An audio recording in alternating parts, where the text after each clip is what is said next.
Hello बच्चों, स्वागत है आपका। तो हम करने वाले हैं नीट के प्रीवियस ईयर क्वेश्चन और उसके साथ चेन बनाकर रिवीजन। मैं बताता हूँ कैसे।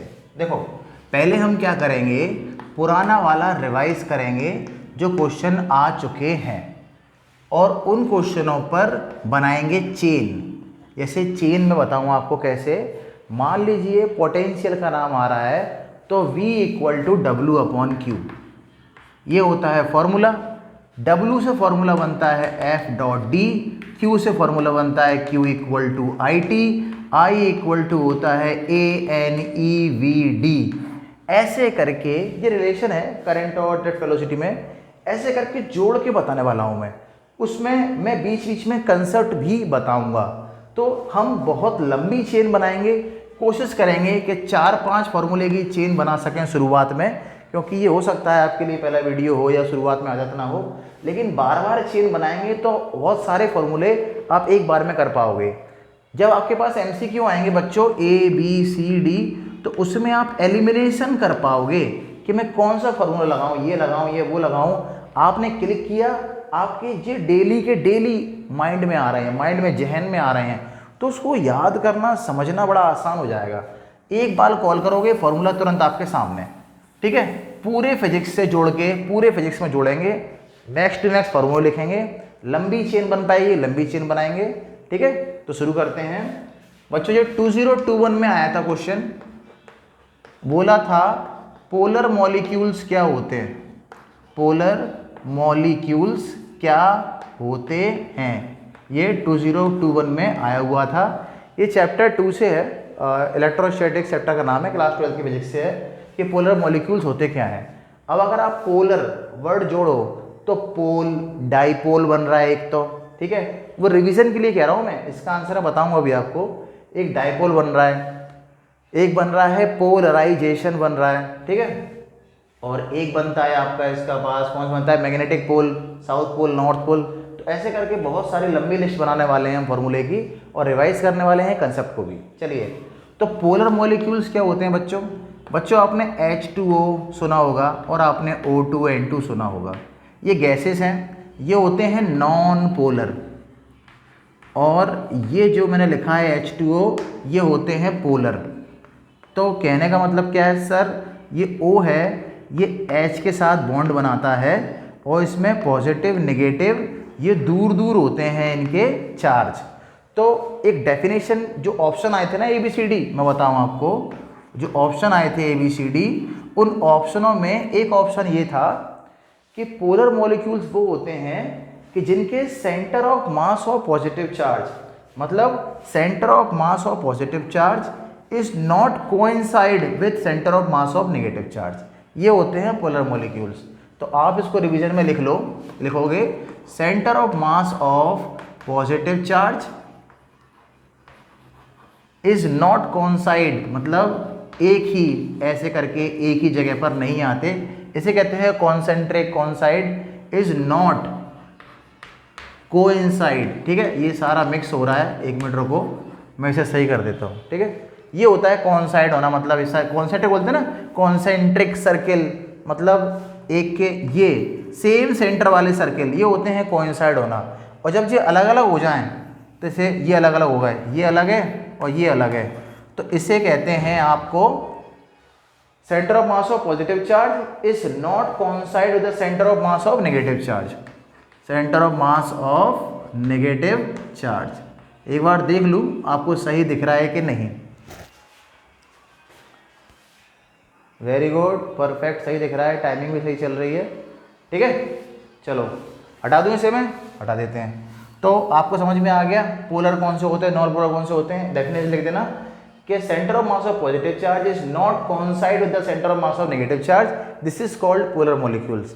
और हाँ, चैनल को सब्सक्राइब कर लेना, और हो सके तो अपने दोस्तों को जरूर बता देना, जिससे कि उन्हें भी परेशानी, जो डेली परेशानी झेलते हैं, जो रिवीजन नहीं कर पा रहे हैं, बार बार अटक रहे हैं, फॉर्मूले भूल जाते हैं, उन सब के लिए है। ठीक है, तो बात कहाँ से आती है, ये होते हैं नॉन पोलर।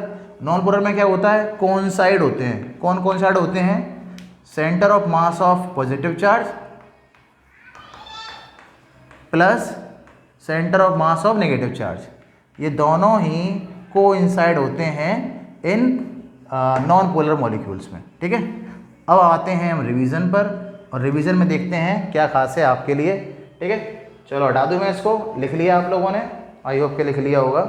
चलो ये तो मेरा कोड है यार, इसको नहीं रेस कर सकता मैं।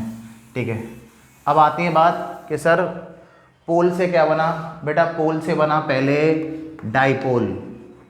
सर डाइपोल के बारे में हमें जानकारी है। क्या जानकारी है? शायद स्पेलिंग ये होती होगी। ठीक है, क्या जानकारी है कि sir negative charge positive charge separate होते हैं, स्मॉल डिस्टेंस है, उसे कहते हैं डाइपोल। डाइपोल की एक फॉर्मूला होता है Q×2L। खास बात यह है डाइपोल की एक्सिस पर जो भी इलेक्ट्रिक फील्ड निकलेगी इक्वेटर के डबल निकलती है। मान लो इक्वेटर पर इलेक्ट्रिक फील्ड 50 है तो एक्सिस पर वही इलेक्ट्रिक फील्ड 100 होती है। तो मैं इसको लिखूँगा कि एक्सियल के बराबर होना है अगर, तो इक्वेटर वाली इलेक्ट्रिक फील्ड को 2 से मल्टीप्लाई करना पड़ेगा। बच्चों आ रहा है कुछ इंपॉर्टेंस समझ में? ये है रिवीजन का इंपॉर्टेंस। बार बार रिवीजन करोगे, बार बार सामने आएंगी चीज़ें, तो electric field, magnetic field, polarisation, diffraction, SHM simple harmonic motion, temperature, ये सारा कंट्रोल में आ जाएगा। सेमीकंडक्टर, ये सारी चीज़ें कंट्रोल में आ जाएंगी, क्योंकि सारी चीज़ें कहीं ना कहीं जुड़ी हुई हैं। आगे समझ में आपको? बस यही है मोटो कि ज़्यादा से ज़्यादा लोगों को बताओ ताकि इस पर व्यूज़ बढ़ें, मुझे कॉन्फिडेंस मिले, और मैं आपके लिए लगातार ऐसे वीडियो डेली कम से कम 2 वीडियो मैं आपके लिए ऐसे डाल सकूं। कम टाइम में ज़्यादा से ज़्यादा रिवीजन, कोई फालतू बात नहीं कि ये है और वो है। ठीक है, आ गया समझ में? आ गया समझ में।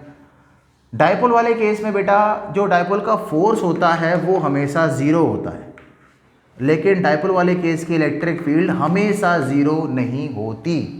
डाइपोल वाले केस में जो पोटेंशियल होता है इक्वेटर पर, ये ध्यान रखना वर्ड, इक्वेटर पे क्या होता है? 0।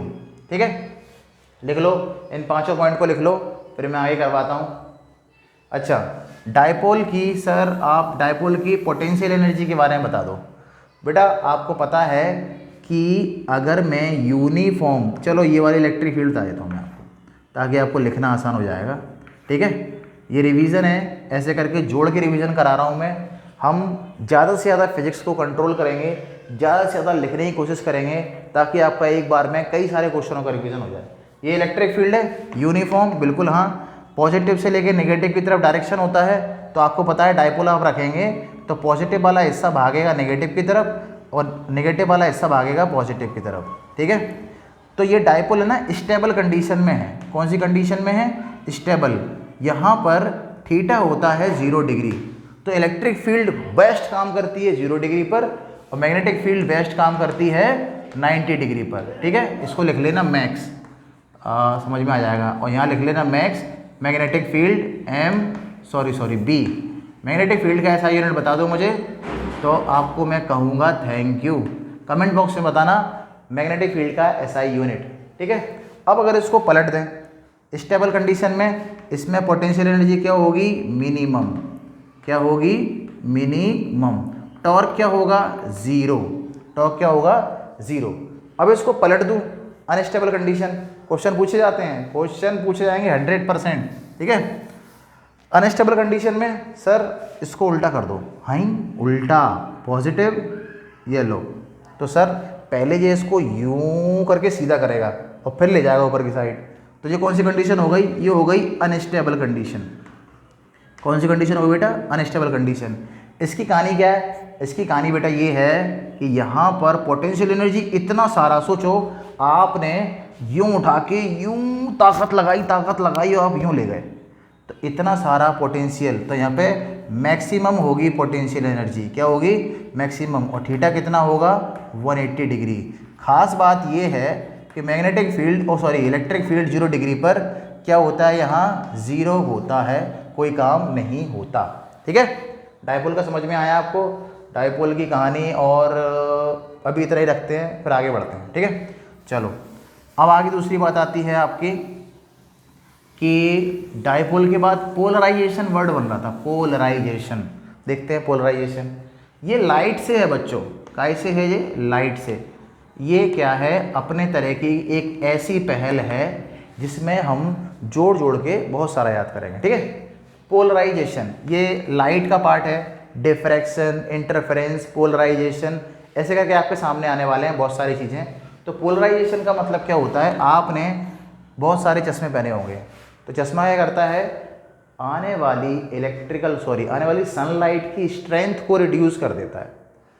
तो सनलाइट को EM वेव्स बोला मैक्सवेल ने बोला कि सनलाइट कुछ नहीं है, EM वेव्स हैं, इलेक्ट्रोमैग्नेटिक वेव्स को ही सनलाइट कहते हैं। यहाँ पर इलेक्ट्रॉन एक्सिलरेट होता है, क्या होता है, एक्सिलरेट। तो ये मैग्नेटिक फील्ड है और ये आपका इलेक्ट्रिक फील्ड है, दोनों कॉम्बिनेशन में चलती हैं अपने अपने, और रिश्तेदारी होती है इनके बीच में 90 डिग्री की, ठीक है। इसका फॉर्मूला किसने दिया सर, ये तो समझ गए कि मैक्सवेल ने बताया इलेक्ट्रोमैग्नेटिक वेव्स होती है सनलाइट। इसका फॉर्मूला किसने दिया, देखो electric field and magnetic field की रिश्तेदारी होती है 90 डिग्री की, और ये बताया फॉर्मूले में लॉरेंज ने। लॉरेंज फॉर्मूला कहता है कि electric field plus magnetic field, ठीक है। बच्चों इसको पॉइंट लगा के लिख लेना, और आपको रिवीजन पसंद आए तो ज़रूर शेयर करना, कमेंट करना, जिससे मुझे लगेगा, नहीं तो मैं तरीका दूसरे तरीके से लाऊंगा और दूसरे तरीके से आपको ज़्यादा से ज़्यादा रिवाइज करवाऊंगा। चौथा number formula, electric field F = QE, magnetic field QVB sin theta, आ गया ना sin 90। ये है आपके पोलराइजेशन से जुड़ी हुई इंफॉर्मेशन। इसको सिंगल फेज वाइब्रेशन भी कहते हैं, सिंगल फेज वाइब्रेशन, ठीक है, क्योंकि यहाँ पे इलेक्ट्रिक फील्ड टोटली रिमूव हो जाती है, सिर्फ मैग्नेटिक फील्ड बचती है, ठीक है, इसलिए उसकी स्ट्रेंथ आधी हो जाती है। हटा दूँ बच्चों, हटा दूँ, ठीक है। अब बात करते हैं हम, पोलराइजेशन से पोल आया, डाइपोल। अच्छा, इसके बाद जो क्वेश्चन आएंगे उनका भी रिवीजन करते हैं। चलो अब मैं आपको मैग्नेटिक फील्ड के बारे में बताऊं क्या, डाइपोल। चलो मैं बताता हूं, जैसे पोल होते हैं ना, एक नॉर्थ पोल एक साउथ पोल, ऐसे उसमें था नेगेटिव पॉजिटिव, तो ये फॉर्मूला कर लो, टाउ, ये PE sin थीटा है, ये कौन से केस में है, इलेक्ट्रिक डाइपोल के केस में, और ये टाउ है MB sin थीटा, ये मैग्नेटिक डाइपोल के केस में, ठीक है। इसको लिख लो इलेक्ट्रिक डाइपोल। ये बार बार आने वाला है, जब भी कभी फिर से आएगा पोल डाइपोल पोलराइजेशन, हम जोड़ के करेंगे, तो बहुत बार आप अपने हाथों से ऐसे कई सारे फॉर्मूले लिख लोगे, और जब लिख लोगे तो रिवाइज हो जाएगा। रिवाइज हो जाएगा तो जब कॉल कराओगे फॉर्मूले को तो वर्ड अपने आप वही दिखना शुरू हो जाएंगे। क्लियर है। दूसरा क्वेश्चन करें। दूसरा क्वेश्चन है इलेक्ट्रोस्टैटिक पोटेंशियल से। उन्होंने बोला, ये भी 2021 में आया था, ठीक है, 2021 में ही आया था, मैंने सैम्पल पेपर देख के ही लिए हुए हैं सारे क्वेश्चन। उन्होंने बोला था कि एक छोटा सा स्फेरिकल बॉडी है, उस पर 220 वोल्ट का मैंने चार्ज दिया हुआ है, ऐसे करके 27 स्फेरिकल बॉडी से एक बड़ी बॉडी बनाई, मतलब 27 इसके जैसी, मान लो ये Q है तो इसके जैसी 27 Q करके मैंने एक बड़ी बॉडी बनाई है, उस पर पोटेंशियल कितना होगा ये निकालो। नए वाला पोटेंशियल, पुराना वाला कितना है। अच्छा सर, कहने का मतलब ये है कि बॉडी है, ये स्फेरिकल बॉडी है, इस पर 220 वोल्ट का पोटेंशियल डिफरेंस जनरेट हो रहा है, तो ऐसे ही कई सारी बॉडीज़ को मिला के मैंने बड़ा वाला बॉडीज़ बनाई, जो 27 गुना है, उसका नया पोटेंशियल क्या होगा। आगे समझ में। दोबारा बताऊं, अरे छोटी सी बात है, छोटी बॉल ले ली, उसका पोटेंशियल ये रहा, उस पर चार्ज Q रहा। अब ऐसे करके 27 ड्रॉप्स इकट्ठी कर ली तो बड़ी ड्रॉप बन गई, उसी का पोटेंशियल पूछ रहे हैं। अच्छा, यही पूछ रहे हैं बस। चलो ठीक है, हटाएं इसको। चलो तो लिखना शुरू करें। इसका डायग्राम हम बना लेते हैं, बिल्कुल बना लेते हैं। बना लें। ये रहा 220 वोल्ट और Q, और ये रहा बड़ी वाली 27 Q, 27 गुना। इसका पोटेंशियल पता करना है, और इस पर मैं V1 V2 लिख लेता हूँ, ठीक है, V2 नहीं V लिख लेता हूँ, V डैश और इस पे लिख लेता हूँ v, ठीक है। देख लो जरा रिकॉर्डिंग हो रही है कि नहीं मालूम, मैं अकेला लगा हुआ हूँ। वेरी गुड, रिकॉर्डिंग परफेक्ट हो रही है, टाइम भी बहुत कम लगा है। वेरी गुड, यही तो है। अरे यार राइटिंग वाइटिंग का तुम देख लेना, राइटिंग बड़ी अच्छी नहीं आती मेरी, ठीक है। ये ऐसा है वैसा है, बहुत सारे क्वेश्चन आते हैं। PYQ प्रीवियस ईयर क्वेश्चन, ठीक है। पहले ये बताओ मुझे कैसे करेंगे सर, पोटेंशियल का फॉर्मूला बताओ पहले, V = W/Q। इसको अप्रोच कैसे करेंगे ये बताओ बेटा। चार्ज वाले केस में 1/4πε0 Q/R होता है। अच्छा, तो सर इसका क्या होगा, इसको मैं K कह देता हूँ, क्या कह देता हूँ K, तो KQ/R। अच्छा, ठीक है। तो इसका रेडियस निकाल लो और इस बड़े वाले का रेडियस निकाल लो। कैसे निकालना है भाई, आप ये जानते हो कि वॉल्यूम की बात करी जाए, रेडियस को निकाल रहा हूँ। अरे रेडियस निकालूंगा तभी तो पोटेंशियल का पता पड़ेगा।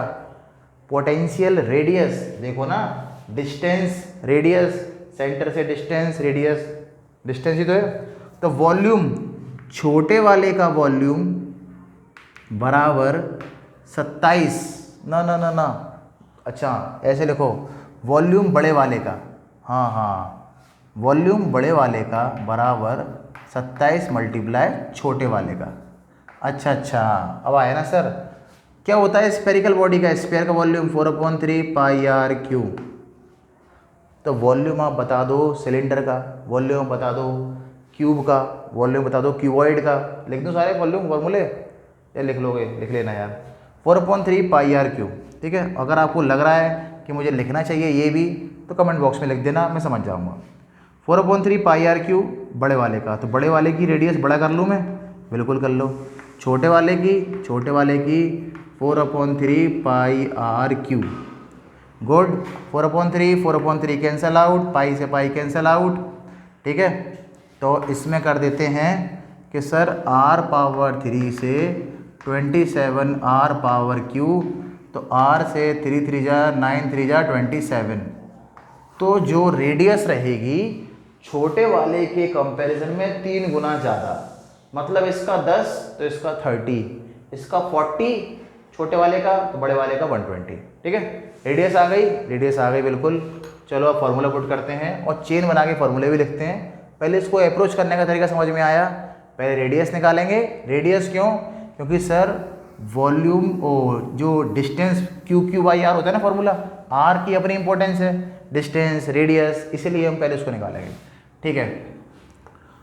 पुराने वाले का फॉर्मूला KQ/R। सर ये क्या है K? बेटा इसको ऐसे लिखते हैं, K का नाम होता है डाइलेक्ट्रिक स्ट्रेंथ। अच्छा, डाइलेक्ट्रिक कांस्टेंट, इसको लिख लो नहीं तो फिर आपको प्रॉब्लम आएगी। तो डाइलेक्ट्रिक कांस्टेंट डायमेंशनलेस क्वांटिटी है, इसकी डायमेंशनलेस क्वांटिटी है, इसका डायमेंशन नहीं होता। बताओ भैया इसकी कौन कौन सी क्वांटिटी का डायमेंशन नहीं होता? सर रिफ्रैक्टिव इंडेक्स का डायमेंशन नहीं होता। अब चेन बन गई, अब रोको मत।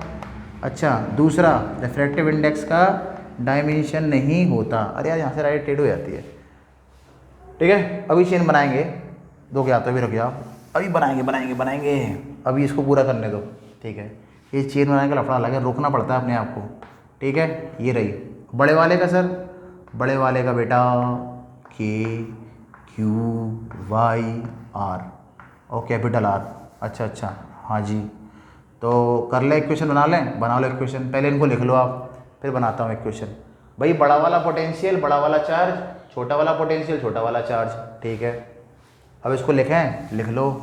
तो कैसे लिखेंगे? देखो ऐसे लिखेंगे, जो नया वाला पोटेंशियल है उसका है KQ/R। जो Q है वो पुराने वाले का 27 टाइम्स ज़्यादा है। यही तो बोला है कि छोटे वाले स्फीयर से बड़ा वाला स्फीयर बना लिया, ऐसे 27 और मिलाकर। तो इसका अगर पोटेंशियल डिफरेंस 220 है तो उसका पोटेंशियल बताओ बड़े वाले का। अच्छा, तो 27Q, वेरी गुड। R की वैल्यू क्या है? R की वैल्यू है 3R। आपसे क्वेश्चन पूछा गया था 2021 में, देखो याद आ गया मुझे, क्या पूछा गया था कि इलेक्ट्रिक फील्ड कितना ड्रॉप करती है, पोटेंशियल एनर्जी कितना ड्रॉप करती है डिस्टेंस के साथ। डिस्टेंस बढ़ेगी पोटेंशियल एनर्जी डिक्रीज होगी, पक्की बात है। इलेक्ट्रिक फील्ड डिस्टेंस बढ़ने पर डिक्रीज होती है, पक्की बात है। फोर्स डिक्रीज होता है, पक्की बात है। डाइपोल की वजह से डिक्रीज होती है, पक्की बात है। पर कितने स्क्वायर से ये बताना है। अभी देखो मैं लिखवाऊंगा, ठीक है। R = 3R लिख दें, 3R सेपरेट कर लो, सेपरेट कर लो। 27 KQ/R। याद है ये फॉर्मूला किसका है सर? ये पुराने वाले का है। क्या है? KQ/R पोटेंशियल का फॉर्मूला है। ड्यू टू सिंगल पॉइंट की वजह से पोटेंशियल निकालने वाला फॉर्मूला है ये, एक पॉइंट की वजह से। सिस्टम ऑफ पॉइंट्स की वजह से अलग होता है, ठीक है। तो ये आ गया सर। तो क्या लिखें इसमें? अबे 3R भी तो है, ये 3R, ये कट गया 9, तो 9 KQ/R। और ये बड़े वाले का 9 टाइम्स है। बड़े वाले का कितना है? 9 टाइम्स। अच्छा इसको 9 भी लिख देते हैं, 9 इसको V लिख दूँ, V तो कितना हो गया? 9V। आ गया समझ में? यार पता नहीं आया कि नहीं आया, कमेंट कर देना भाई। और उसकी वोल्ट कितना है? 220। तो नए वाले को मल्टीप्लाई करके निकाल देना। भाई इस नंबर कितने होते हैं? 1980, ठीक है। ये आ गया नए वाले का वोल्ट। दिख रहा है आपको? देख लो जरा मैं। ओहो हो, बच्चों को नहीं दिख रहा, अब देखो क्लियर दिख रहा है, ठीक है। इजी है, कुछ नहीं किया, नए वाले का पोटेंशियल डिफरेंस निकाला है पुराने वाले से कंपेयर करके। चलो हटा देता हूँ मैं। अब बनाएंगे चेन। 2 चेन बनी थी, एक तो के पर बनी थी चेन, बिल्कुल बनी थी। एक बनी थी वी पर। के पर जो चेन बनी थी वो बनाएंगे, और वी पर जो चेन बनी थी वो बनाएंगे। यही बस खासियत है। आप कहीं से भी मिल जाएंगे आपको पुराने वाले, बस चेन बना के याद करना, यही खासियत है। और जिस दिन आपने लंबी लंबी चेन बनाना शुरू कर दी, उस दिन आपके रिवीजन कंट्रोल, बड़ा अच्छा कंट्रोल आएगा। 15 डेज आप चेन बना के रिवाइज करो। ऐसा नहीं है कि इसी वीडियो को देख के करो, आप घर पर कर सकते हो, कम टाइम देकर तो करो। सबसे बड़ी चीज़ क्या है? टाइम बचाना है। सबसे बड़ी चीज़ है टाइम बचाना है।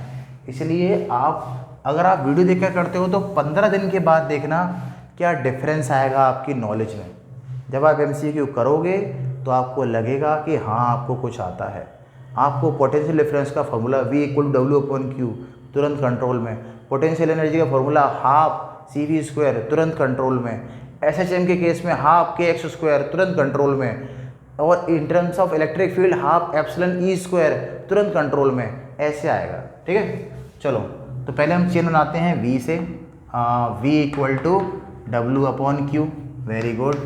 दूसरा चेन बनता है W = F.D, आपको पता है। तो अब यहाँ से जनता है F = फॉर्मूला सबको पता है सर, कूलाम लॉ। किसको नहीं पता? सबको पता है, Y/R²। तीसरा electric field F = QE। Electric field बता दो। इलेक्ट्रिक फील्ड का फॉर्मूला क्या होता है सर? इसमें से Q हटा दो बस, खाली 1/4πε0 Q/R², ठीक है। और बनाओ चेन, और बनाते हैं चेन इस पे बनाते हैं। E = -dV/dr, इसको बोलते हैं पोटेंशियल ग्रेडियंट। ऐसे ही होता है फोर्स ग्रेडियंट, उसका फॉर्मूला होता है फोर्स अपॉन डिस्प्लेसमेंट, ठीक है।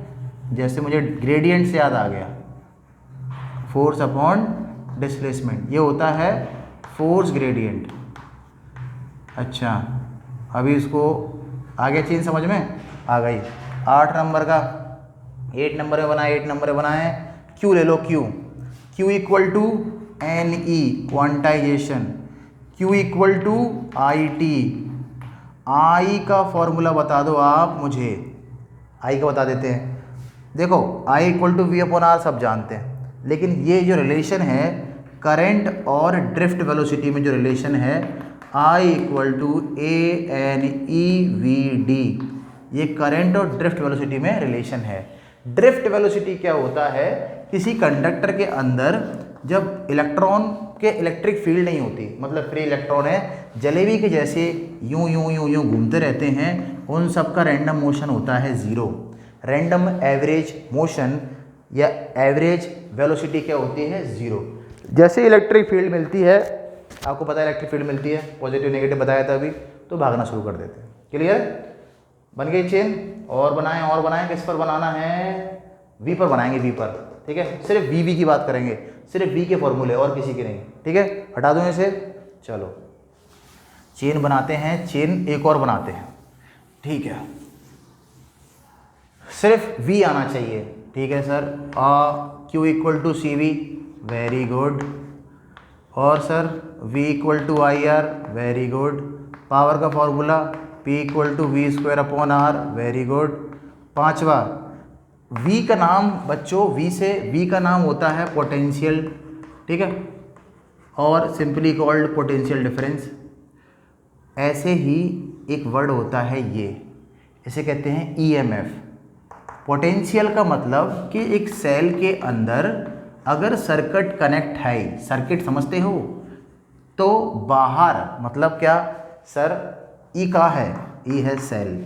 ठीक है, सेल का मतलब सर ये पॉजिटिव वाला ज़्यादा चार्ज है, नेगेटिव वाला कम चार्ज है। मतलब अगर मैं कहूँ 100 वोल्ट, तो यहाँ पर है 200 और यहाँ पर है 100, इनके बीच का जो डिफरेंस है वो है 100 वोल्ट का पोटेंशियल डिफरेंस।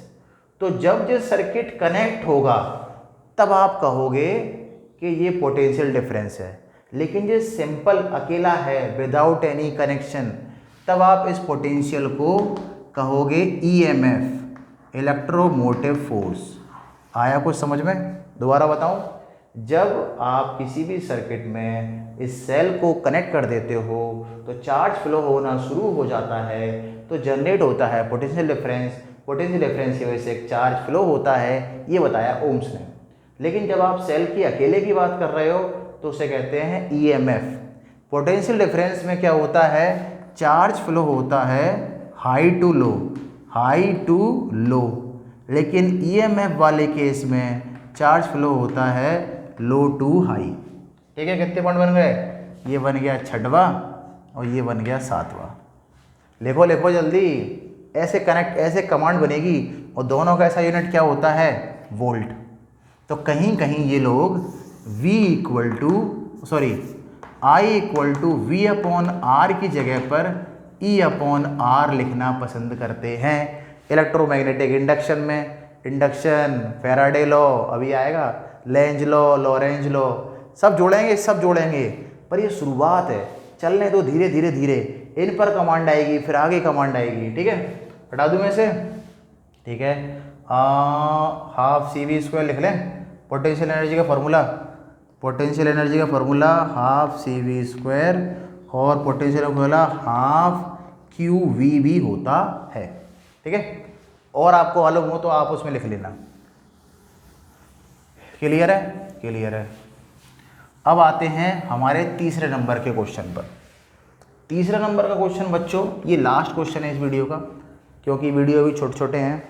अगर आपको पसंद आए, व्यूज़ बढ़े, तो मैं ज़रूर बहुत सारे और बहुत लंबे लंबे 1-1 घंटे डेली का रिवीजन कराऊंगा। आप मेरी बात मानो, 1 महीने बाद, 1 मंथ के बाद आप अपनी नॉलेज में डिफरेंस देखना, इतना स्ट्रॉन्ग रिवीजन करने के बाद। ठीक है, चलो आगे करते हैं। तीसरे नंबर का उन्होंने बोला कि आप डायमेंशनल फॉर्मूला लिखो एनर्जी का। क्या लिखो? Dimensional formula. अब सर ये मत कहना कि ये भी 2021 में आया था। बिल्कुल सही, ये भी 2021 में आया हुआ था। मैं कम से कम 12 साल पुराने क्वेश्चन लूँगा, 12 साल पुराने, और उनको लगाना शुरू करेंगे अपन। अब आप ये समझ लो कि आपको जो रियल ताकत मिलेगी ना, वो पिछले 4 साल की मिलेगी। 4 साल वाले क्वेश्चनों को कनेक्ट कर करके जोड़ के इतनी बार रिवीजन करेंगे कि आपने बुलाया कैपेसिटर सीरीज़ का फॉर्मूला और रेजिस्टेंस सीरीज़ का फॉर्मूला। कौन कौन सीरीज और पैरेलल में होते हैं देखो। अब अगर चेन बन रही है यार, मैं क्या करूँ? सुनो, कैपेसिटर होता है सीरीज पैरेलल में, इंडक्टर होता है सीरीज पैरेलल में, रेजिस्टेंस होता है सीरीज पैरेलल में, के स्प्रिंग कांस्टेंट होता है सीरीज पैरेलल में, सेल सीरीज पेलर में जो होते हैं। इन सब के फॉर्मूले अभी लिखेंगे हम, लेकिन जोड़ जोड़ के। आगे समझ में आपको ये सारे मिलेंगे आपको। ये स्प्रिंग कांस्टेंट है, याद है, सिंपल हार्मोनिक मोशन में रीस्टोरिंग फोर्स वही स्प्रिंग कांस्टेंट है। इंडक्टर, कैपेसिटर ये जानते ही हो आप इनको, रजिस्टर, ठीक है। तो कोशिश करेंगे दोनों पार्ट मिल जाएं। अब ये केस क्लास 11th का है कि डायमेंशनल फॉर्मूला बताना है आपको एनर्जी का, अगर फंडामेंटल यूनिट फोर्स, एक्सीलरेशन और टाइम हो तो। सर फंडामेंटल यूनिट जानते हैं 7 होते हैं, बिल्कुल 7 होते हैं। कौन कौन से होते हैं ये बता दो सर। सर हमें याद है, mass, length, time, temperature, luminous intensity और अटक गए, तो ये लिखवाऊंगा अभी मैं, ठीक है। और ये डायमेंशनल फार्मूला बनाना है आपको इनकी टर्म्स में। इसके बाद हम डायमेंशनल फार्मूले कौन कौन से पूछे जाते हैं वो, किसके डायमेंशनल फार्मूले नहीं होते हैं वो, और उसके बाद मैं जोड़ूंगा आपको क्लास 11th के कई सारे फार्मूले से, ठीक है। कंसेप्ट भी आएगा। क्या है कि अभी ट्रायल है, अगर आपको पसंद आया तो मैं आगे चल के कंसेप्ट भी बताने वाला हूँ। जैसे डाइपोल का कंसेप्ट बताया था, ऐसे ही मैं इन सब का कंसेप्ट बताने वाला हूँ। आप बाय द वे इसको लिख लो कि जितने भी मैकेनिक्स के सवाल करने जाने वाले हो आप पुलिस वाले सवाल करोगे ऐसे करके, या फिर आप, है ना, ऐसे करके सवाल आते हैं ना पुलिस वाले, या फिर आप सिंपल आप ऐसे वाले सवाल करते हो मैकेनिक्स के, जैसे मान लो ये हिंज लगी हुई है और ये फोर्स लगा दिया ऑब्जेक्ट, जैसे कौन सा वाला था, ये आपने यहाँ फोर्स लगाया तो ऑब्जेक्ट यूँ हो गया, ठीक है, तो यहाँ से आप फोर्स निकालो। ऐसे करके जितने भी क्वेश्चन आएंगे उन सब में, या फिर ऐसे करके आ जाएगा कि बताओ बॉक्सेस पे कितना फोर्स लग रहा है ना।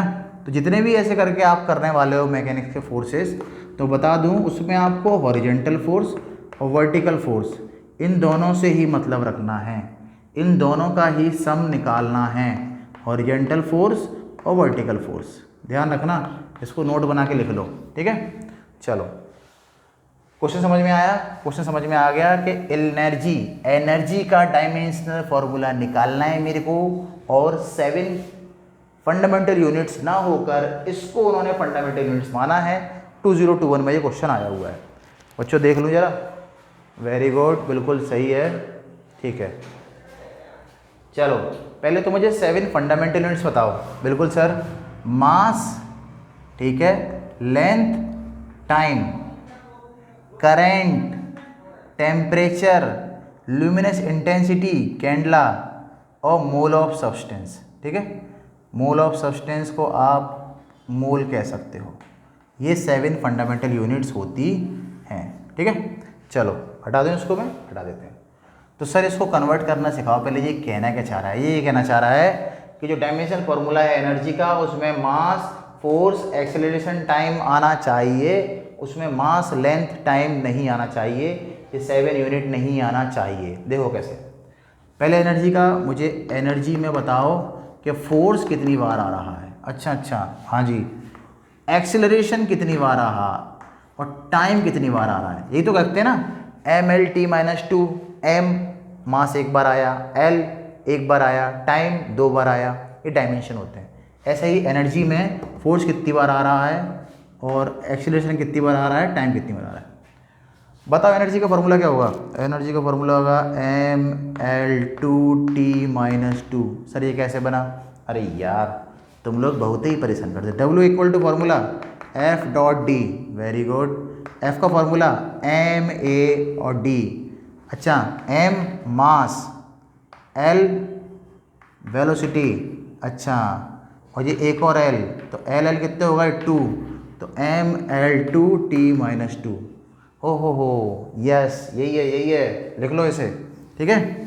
चलो तो एनर्जी का क्या लिखा हमने, एनर्जी का लिखा mL2T-2, ठीक है। फोर्स का mL_T-1, T-2 होगा।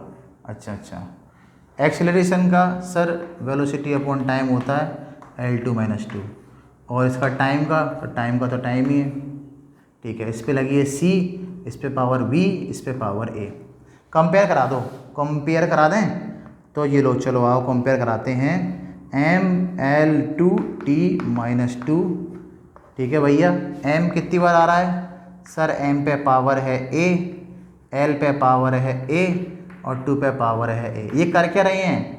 अरे यार a b c निकाल रहे हैं ना, किस पे कितनी पावर है इसको कन्वर्ट करेंगे, देखेंगे फोर्स कितनी बार आ रहा है, जितनी बार a आएगा। अच्छा, और ये क्यों लग रहा है?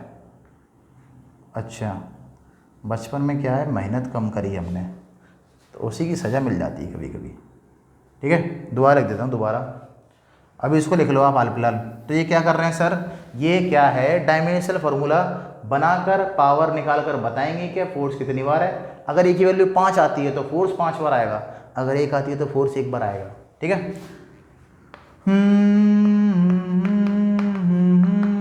ठीक है।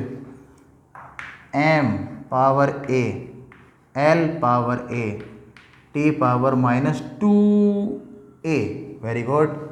l पे पावर b और 2 पे t पे पावर -2b और इस t पे पावर c। लिख लो जल्दी। ठीक है, आगे कराने जा रहा हूँ मैं, आगे करा रहा हूँ, ऊपर का इरेज कर रहा हूँ। ऊपर का इरेज करके मैं यहाँ लिख देता हूँ साइड से, ताकि आपको दिक्कत ना आए। क्या कि मुझे चाहिए एनर्जी, उसमें बता दो फोर्स कितनी बार आ रहा है। ये फंडामेंटल यूनिट आ रहा है, इसलिए एक्सीलरेशन कितनी बार आएगा और टाइम कितनी बार आएगा, ये पूछ रहे हैं वो। ठीक है, दिख रहा होगा यार, अच्छे तरीके से कैमरा सेटअप किया है बढ़िया तरीके से। ठीक है, चलो तो देखें, m और कहीं m नहीं है, तो यहाँ पर है सर m की पावर 1 और यहाँ पर है m पावर a, और कोई है क्या? और कोई नहीं है। ठीक है, तो a की वैल्यू कितनी आ गई? 1। चलो बढ़िया, तो हम बॉक्स में लिख देते हैं a की वैल्यू 1 है, यानी a 1 है तो फोर्स 1 बार तो एनर्जी में रहेगा ही, रहता है ना, W = F.D, 1 बार तो रहता ही है। वेरी गुड, ठीक है। m हटा दिया, m हटा देते हैं, मैं इसको हटा देता हूँ। ठीक है, दूसरा L2 और यहाँ पर L कितनी बार है? 1 बार है, और यहाँ पर L 1 बार है, और कोई है नहीं, तो L की पावर A और L की पावर B, तो मैं इसको LA + B लिख दिया। 2 बराबर A + B, A की वैल्यू निकाली है 1, तो B की वैल्यू भी क्या आ गई? 1। ठीक है, तो इसमें एक्सीलरेशन भी 1 बार है। क्यों? F = ma। किसी भी बॉडी को जब तक चलाओगे फिराओगे नहीं, बनेगी नहीं एनर्जी। पोटेंशियल एनर्जी कैसे बन जाती है? Gravitational potential energy. आप ऊपर तक ले जाते हो, mgh ले जाते हो ना ऊपर तक, m मास ले गए, ग्रेविटी के खिलाफ h ऊपर तक। इलेक्ट्रोस्टैटिक पोटेंशियल एनर्जी कैसे बनती है? धक्का देते हो ऑब्जेक्ट को, जा उसकी इलेक्ट्रिक फील्ड में जा, ज़बरदस्ती उसको एंट्री कराते हो, तो उसकी ताकत का अंदाजा आपको पड़ जाता है। 50 न्यूटन वर्क करना सर, 50 न्यूटन वर्क करना पड़ा, बहुत ताकत है सर। 5000 न्यूटन वर्क करना पड़ गया, बहुत ताकत है। न्यूटन में बता रहा हूँ, जूल में होता है वैसे। कुछ भी बोलो, कुछ भी सुन लेते हो। चलो आगे देखते हैं, आगे आगे आगे। ठीक है, इन दोनों को हटा देता हूँ मैं, m आ गया। अब बताता हूँ मैं टाइम। टाइम कितना है यहाँ? -2। टाइम यहाँ सर t की पावर -2a, ये हो गया -2b और ये प्लस का c। ठीक है, करो इसको सर, तो -2 a की वैल्यू 1, -b की वैल्यू 1 और ये c, तो जो हो गया -4, ये -2, ये प्लस का c, और c की वैल्यू कितनी आ गई? c की वैल्यू आ गई है प्लस का 2। तो यानी टाइम कितनी बार आएगा? 2 बार। क्यों? m में टाइम कितनी बार आता है? 2 बार। आइयो, थैंक यू सर। बस भैया, m force = ma, a acceleration, velocity upon time, और वेलोसिटी का डिस्प्लेसमेंट अपॉन टाइम, टाइम 2 बार आ गया, ऐसे ही आता है। ठीक है, इतने तो फॉर्मूले पता होंगे यार। तो कौन कौन क्या क्या था? c था 2 बार। अच्छा, तो E = F कितनी बार सर? 1 बार। B कितनी बार, मतलब A एक्सेलरेशन कितनी बार? 1 बार। और C कितनी बार, यानी टाइम कितनी बार? 2 बार। ऐसे करके ये इनको फंडामेंटल यूनिट माना जाए तो फोर्स 1 बार आएगा, एक्सेलरेशन 1 बार आएगा, टाइम 2 बार आएगा एनर्जी के फॉर्मूले में। आगे समझ में आपको? अब कुछ कुछ कुछ कुछ चीज़ें लिखते हैं। कैसे? ये बहुत पूछा जाता है आपसे, इसका बता दो, इसका बता दो, क्या डायमेंशनल फार्मूला, इसका पूछते हैं, इसका पूछते हैं, और एक पूछते हैं एच। एच जानते हो क्या होता है? Planck constant. जितने भी कांस्टेंट है ना सबके लिखेंगे। ये कैपेसिटर का होता है, बता दो इसका डायमेंशनल फार्मूला। अब मैं इसको फार्मूला लिख देता हूँ, डायमेंशनल फार्मूला आप बनाना, ठीक है? चलो। अच्छा, चेन बना के रिवीजन हो करा रहा था यार मैं। कैसा रिवीजन? कि सर इसको रिवीजन करा दो एक बार। चलो ठीक है।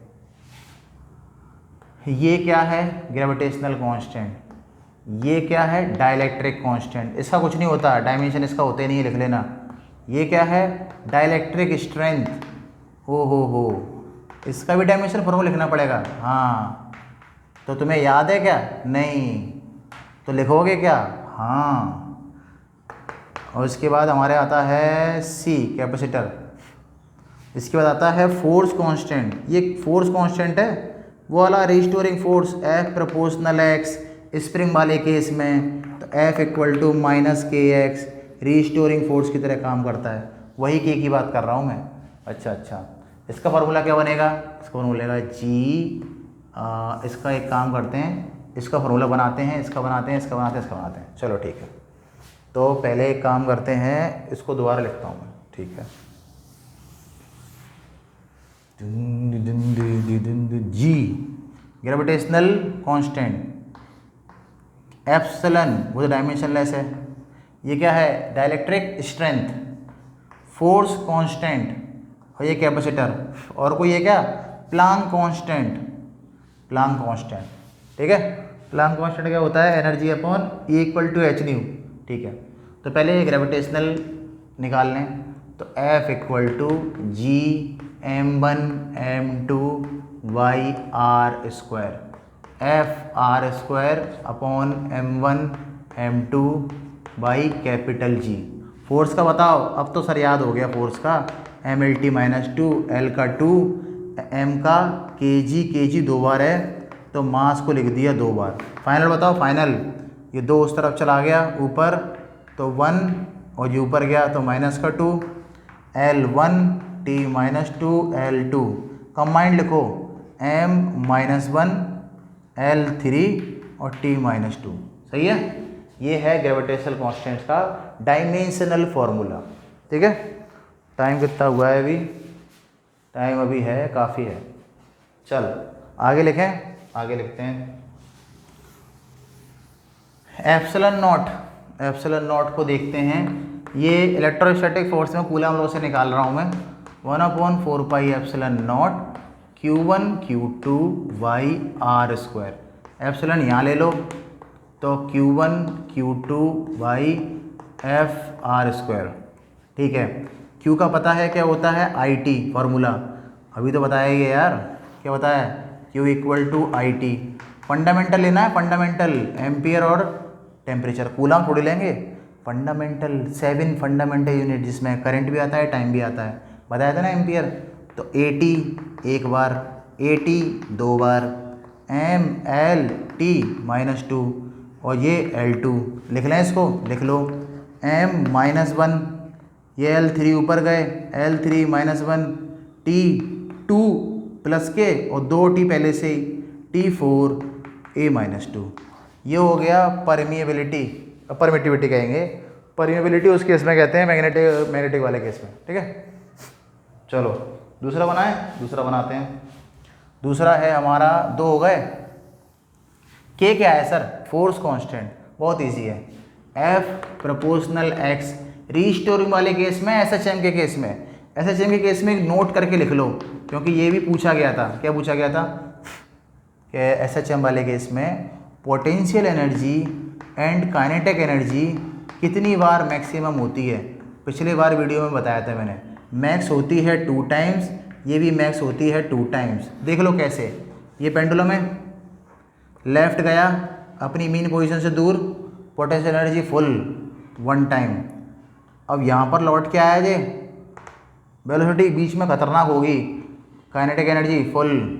यहाँ पर गया, यहाँ पे थोड़ी देर रुकता है ना हाइट पे जाके, पोटेंशियल एनर्जी 2 टाइम, और लौट के आया काइनेटिक एनर्जी 2 टाइम। तो 2 काइनेटिक एनर्जी और 2 पोटेंशियल एनर्जी मैक्स होती हैं। SHM वाले केस में potential energy formula half kx²। Sir इसको बता रहे थे, अभी तो तो जान दो, x तो वही है ना डिस्प्लेसमेंट यार। कौन सा वाला? Simple harmonic motion, vibrational motion, मालूम है ना? पीरियोडिक मोशन और सिंपल हार्मोनिक मोशन में डिफरेंस नहीं पता? बताऊंगा अभी। ये क्या है? पोटेंशियल एनर्जी का फॉर्मूला। और काइनेटिक एनर्जी का हाफ ka² - x²। धीरे धीरे हम बड़ी बड़ी क्वांटिटीज़ को इंक्लूड करना शुरू कर देंगे, ठीक है? चलो सर इसको लिखें, लिखो kx F/x बराबर k mLt-2 अपॉन डिस्टेंस, ये कट गया, लो k mt-2। ठीक है? थक गया यार करते करते, इसको लास्ट लिख लेते हैं। ये प्लांक कांस्टेंट बहुत आता है कैपेसिटर का, तो हम कैपेसिटर वाले वीडियो में लिखेंगे, ठीक है? आगे देखते हैं, लगातार ही बोले जा रहे हैं, लगातार। प्लांक कांस्टेंट का फॉर्मूला बताइए सर। सर प्लांक कांस्टेंट काम आता है बताने में, हमको फोटोन के बारे में बताता है। फोटोन वर्क फंक्शन याद है? सर भूल गए। Threshold frequency, cut off potential, ये सब पे बात करेंगे अभी। अब एक वीडियो में कितने सारे पे बात करें, अगला वीडियो आएगा तो उसमें ज़्यादा से ज़्यादा कोशिश करूँगा कि पीछे वाले चैप्टर भी मिल जाएं, जिससे आपको लगातार अच्छा स्ट्रॉन्ग रिवीजन हो जाए। तो प्लांक कांस्टेंट क्या होगा? E = h न्यू क्या है? फ्रिक्वेंसी। मतलब आप एक पॉइंट पे, मतलब ये मंदिर है या फिर मार्केट है ना, और ये रहे आप ऐसे खिलखिलाते हुए, और आपके दांत थोड़े टेढ़े हैं, आप गए मार्केट एक बार, दिन में एक बार जाते हो, तो फ्रिक्वेंसी एक दिन में एक बार। और कोई आदमी 1000 बार मार्केट जाता है एक दिन में, तो डेफिनेटली वो सेलर है, तो उसकी फ्रिक्वेंसी कितनी होगी? 1000 हर्ट्ज। ये साइंटिस्ट का नाम है, ठीक है? चलो हटा दूँ मैं? हटा दो। फ्रिक्वेंसी ज़्यादा होगी तो क्या रेडिएशन ज़्यादा होगा? ये ड्यूल नेचर ऑफ पार्टिकल, ये सब जोड़ देंगे। पहले करना सीखो, पहले फॉर्मूले जोड़ना सीखो, फिर कंसेप्ट जोड़ना सीखो। अभी फॉर्मूले जोड़ रहे हैं, फिर कंसेप्ट जोड़ेंगे। ये लो ये लो mL2T-2h, और इसका क्या होगा न्यू का? 1/T। तो इसको मैं T-1 लिख दूँ, यहाँ ऊपर गया तो प्लस का mL2T-1। ये होता है प्लांक कांस्टेंट का डायमेंशनल फार्मूला, ठीक है बच्चों? अगर आपको वीडियो समझ में आ रहा है, हमेशा की तरह डायलॉग रहेगा, तो आप इसको लाइक कर दीजिए, जिससे क्या है कि मुझे लगेगा कि मैं सही डायरेक्शन में जा रहा हूँ। दूसरा, क्या ये तरीका सही लग रहा है? अगर ये तरीका सही लग रहा है तो कमेंट करें, अपने दोस्तों को बताएं, तो मैं इसमें आगे लगातार वीडियो ऐसे ही बनाता रहूँगा। कंसेप्ट को रिवाइज करेंगे ना हम एक एक करके, तो कंट्रोल और अच्छा बनेगा, ठीक है बच्चों? जय हिंद टू ऑल।